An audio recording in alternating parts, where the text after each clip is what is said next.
comes to Marvel movies, my favorite franchise has become the X-Men. On the first years of the Marvel Cinematic Universe, I was a fan.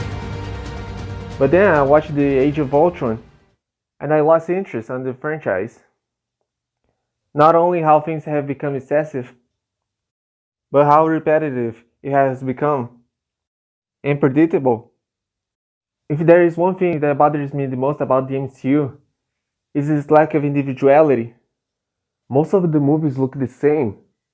They're all part of a whole, and they're always making callbacks to their previous movies.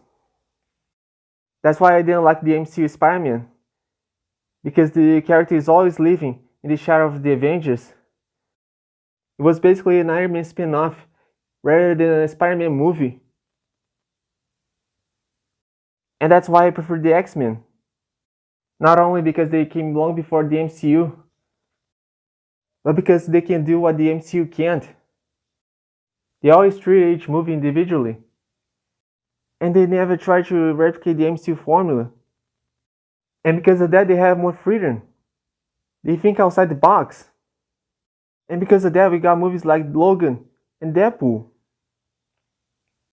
And today, I'm going to talk about how Dark Phoenix, despite its many problems, was able to keep this individuality.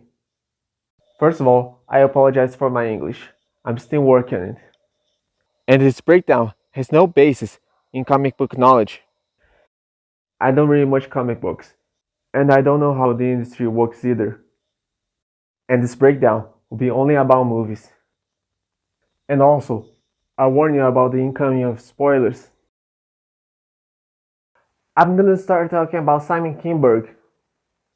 Many people criticize him for writing X-Men The Last Stand. And I kinda agree, the guy's not much of a good writer.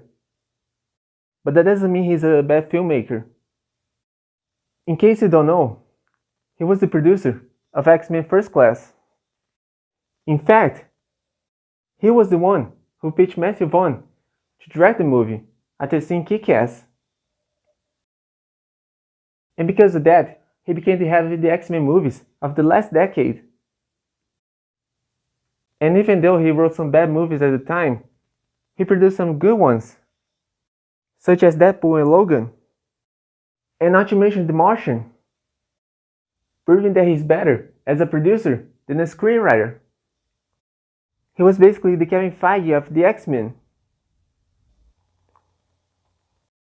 But then they announced that he was going to direct Dark Phoenix, the first movie directed by Kinberg. And everyone was skeptical. But I wanted to see it. I wanted to see how Kinberg could handle a movie as a director. And then Disney came along and bought Fox, and everything went to hell. Reshoots happened, upcoming movies were cancelled, and despite everything, I wanted to see the movie. I wanted to see the X-Men one last time, because even the bad ones can have something to go for. They can be good on their own rights. And of course I had to keep expectations low. And then came the reviews. So I went to see the movie only because of Simon Kinberg. I just want to see if he was a good director. I went to see the movie with an open mind. I tried to enjoy the little things, like Hans Zimmer's score. And because of that, I liked the movie. Because of the little things. I like how Simon Kinberg was able to do his own thing, rather than replicating Bryan Singer's direction. Unlike Brett Ratner did with The Last Stand. Even though the movie was not good, Simon Kinberg proved that he was a good director. And the scene that stood out the most was the train scene. Like Logan, the scene was able to show us the X-Men in all their glory for the last time. And Hans Zimmer highlighted that. And the scene didn't have to be big. It was simple. And that's what I like about the X-Men. They're simple. They're not excessive like the MCU, or even over-reliant on nostalgia. And what I like the most about the X-Men movies is that some of them don't look like superhero movies at all. In this scene, they're not wearing costumes. They're not fighting as superheroes. they're fighting as people. And the scene was also very creative. I like how Beast does his stunts. I like how Magneto combined his magnetic powers with fighting skills I've never seen before.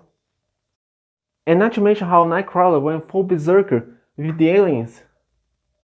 And even though people criticize the CGI used for the Storm's powers, I like how she was portraying the scene, with the score making her short scene even more epic.